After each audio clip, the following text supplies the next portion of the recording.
free. Come on up. And if you want, come and stand inside of the Excedra, too. This is for everybody in Peekskill. This isn't just for the Lincoln Society. But please, feel free. The Excedra was recently refurbished by the efforts of past President Barbara Karasiotis. And it looks brand new. Looks great. So please, if you get any time, come down and just hang out down here and support the Lincoln Society. We've got a big program down at the depot that's going to start at 1 o'clock. We've got Frank Adair, city historian, is going to give us a peek at what Peekskill was like in 1861 when Abraham Lincoln came. And we'll have a reenactment of the speech and a lot of song, and everything will be good. But in the meantime, we've placed a wreath to commemorate today and the Lincoln Remembrance. So, and Mark Ahrens is going to read for us "O Captain, My Captain," which was written by Walt Whitman. So give it up for Mark Ahrens.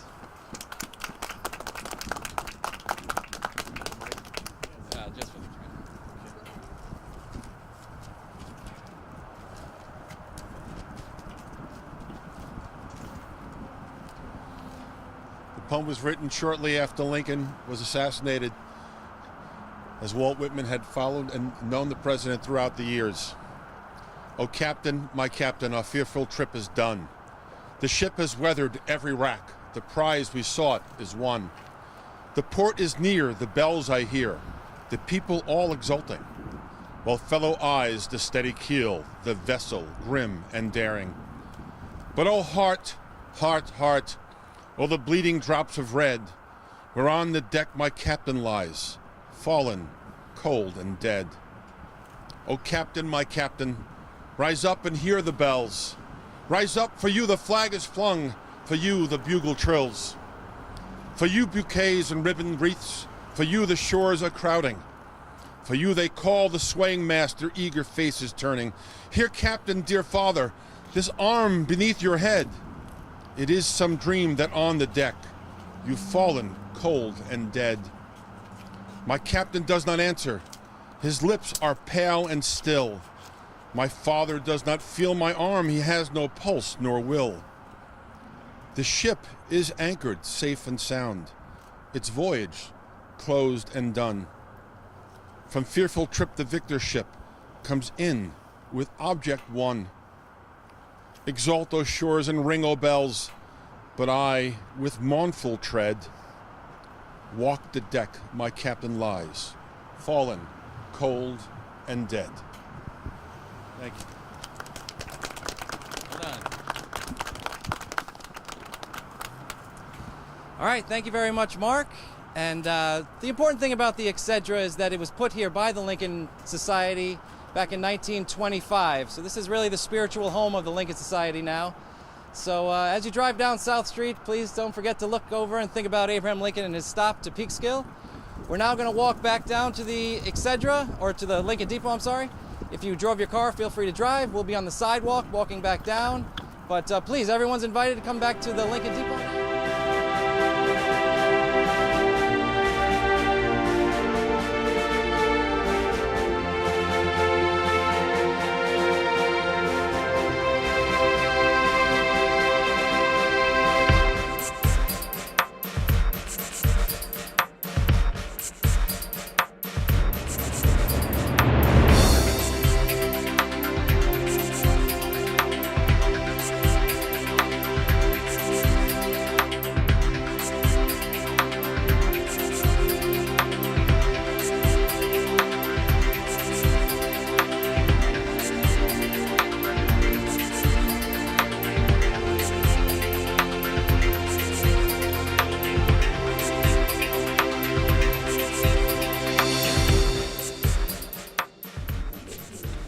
Well, first of all, welcome to the Lincoln Depot Museum. If you're here for the first time, welcome. If you're returned, thank you for being a loyal visitor. As you may know, this is a very important day in Peekskill for a long time now, and I'm going to let Michael, or should I say Mr. Lincoln, explain a little bit more. But I just wanted to welcome you to the depot. This is a wonderful museum that has developed over the last few years and is growing and growing and becoming more and more integral into the area's history and New York State's history. And we're just so pleased to be able to host this event today. We're luckily just in time before the weather changes a little later today. So we finally, for once, picked the right day. Usually we're a week off or a day off, but this time we hit it just right. So that's wonderful. And I'm just going to, again, thank you for being here. I'm not going to take much more of your time, except if you want to be on our mailing list for the museum of all our events throughout the year, make sure we get your email, and you'll get email blasts from us, and then you'll be able to keep up with what we have going on here. We have an expansion going on with a new building outside, as you saw. Our site is going to be hopefully completed this year. We'll have even bigger and better events going forward, and we'd love to have you be a part of it and become a member of the museum as well. So thank you for being here. We turn it over to the Lincoln Society, which is really whose event today is. We're just a host in space, but the Lincoln Society is the group that has been around for 100 years that has been doing this, and they do a great job. So, Michael Macedonia, President of the Lincoln Society.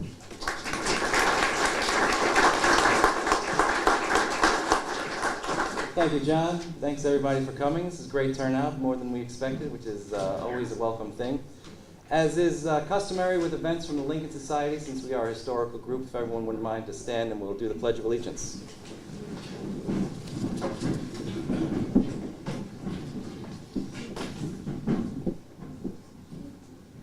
I pledge allegiance to the flag of the United States of America and to the republic for which it stands, one nation, under God, indivisible, with liberty and justice for all. Thank you, everybody.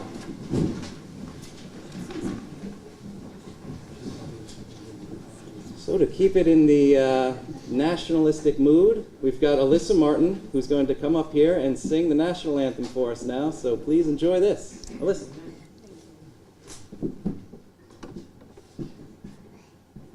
Oh, say, can you see by the dawn's early light what so proudly we hailed at the twilight's last gleaming, whose broad stripes and bright stars through the perilous fight o'er the ramparts we watched were so gallantly streaming, and the rockets let glare, the bombs bursting in air, gave proof through the night that our flag was still there.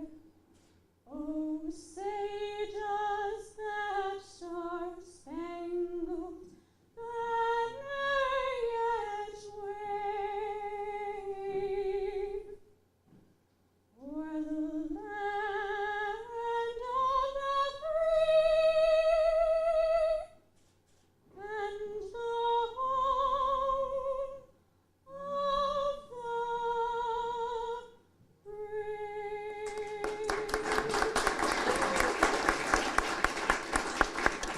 Wonderful, thank you. That was really great. Thank you very much. Alyssa Martin, I feel like every time I go to things now, she's singing at them, so be on the lookout. She does a really great job. Next, I'd like to bring up Minister Micah Benson of the Mount Olivet Church to give us the opening prayer. I got the opportunity to see Micah do the Dr. Martin Luther King presentation at the Mount Olivet Church about a month ago, and it was fantastic. So please, everybody, here's Micah Benson. Thank you very much. Let us pray. Gracious God, we thank you for allowing us to be present today. We thank you for waking us up and starting us on our way. We thank you for blood running warm in our veins. God, on this day, we ask that you would just bless us and enlighten us with the commemoration of this great man. Allow his words and his testament of his life to inspire us and lead us to do great things. God, we ask that your wisdom and your mercy and your grace would cover all of the leaders in this state and this country. Give them the wisdom to continue to push us towards the more perfect union that you so desired for us. God, as we leave this place, let us be renewed and refreshed with the vision that President Lincoln gave us. And let us be inspired to continue to pursue peace and justice, compromise and love. And these and all of the blessings we ask in the name of our Heavenly Father, Jesus, we ask. Amen. Amen.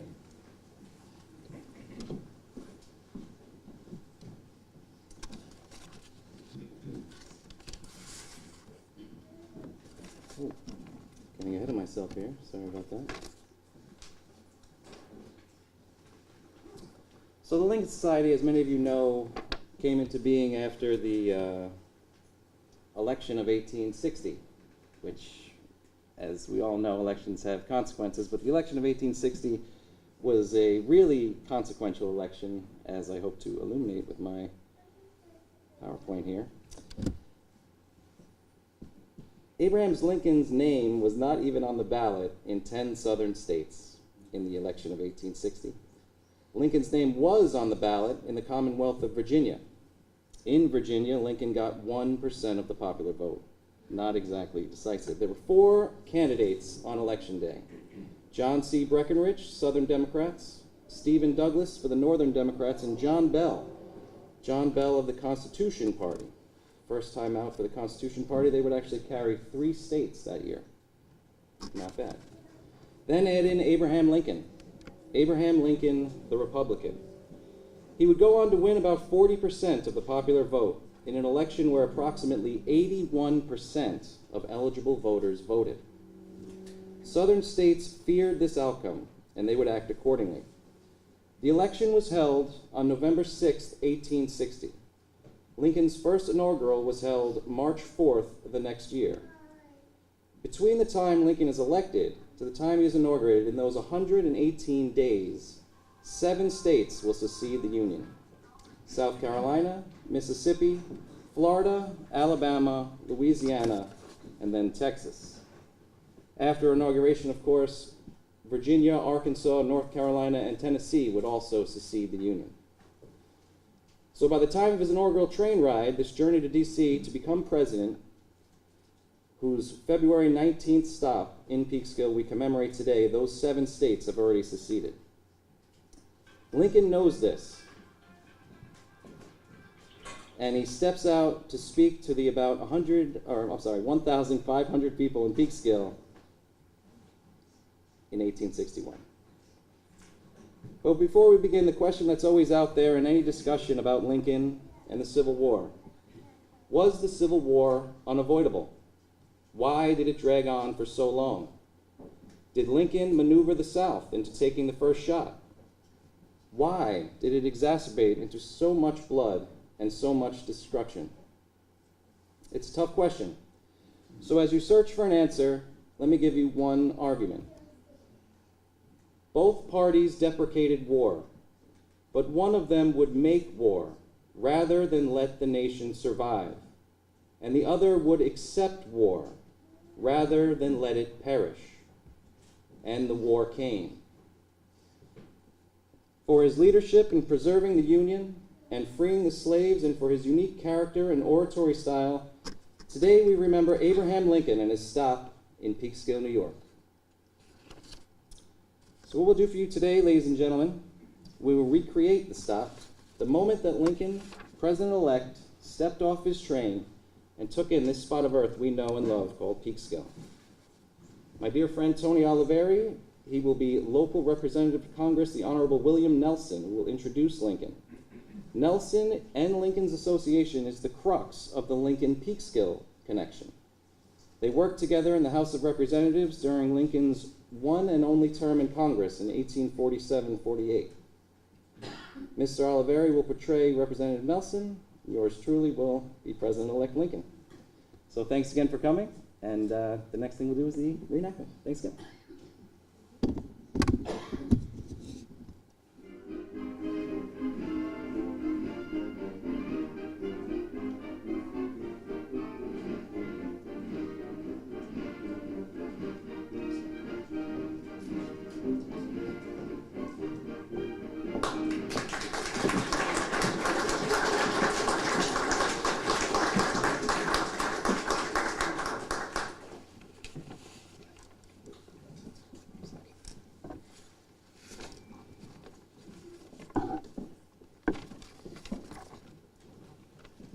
In common with your fellow citizens, generally, we appreciate the difficulties which probably will attend you in the discharge of the important duties about to devolve upon you as Chief Magistrate of this nation.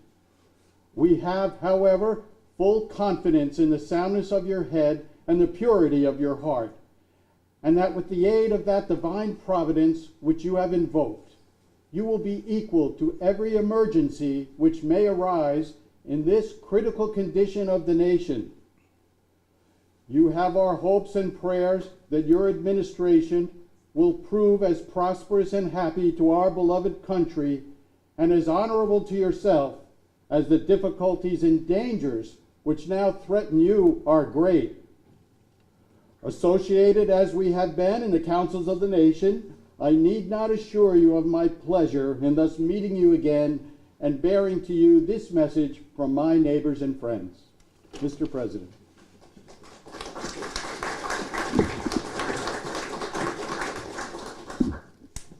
Ladies and gentlemen, I have but a moment to stand before you and to thank you for this cordial reception tendered by your authorities. In regard to the difficulties that lie before me and to which your president has alluded, let me say that if I shall only be as generously and unanimously sustained as this meeting would seem to indicate I shall be, in my management of public affairs I shall not fail.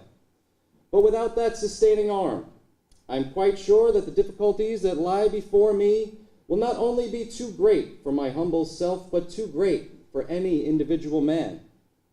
I thank you then as I have thanked the assembled thousands upon various occasions as I have passed along my route for such demonstrations, which, if they mean anything, mean that I shall be supported not only by the party who gave me election, but by the free, intelligent, and earnest support of all of the parties in the country.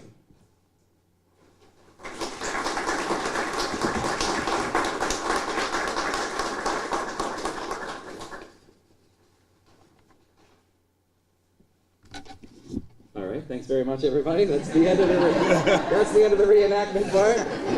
I want to thank Paul Martin and Ken over here for dressing up. It's always welcome. Of course, after this event, we're going to go bar crawling after this, so please hang out with us. You've got the sticker, so the bars will know who you are, and you get discounts on drinking and everything like that.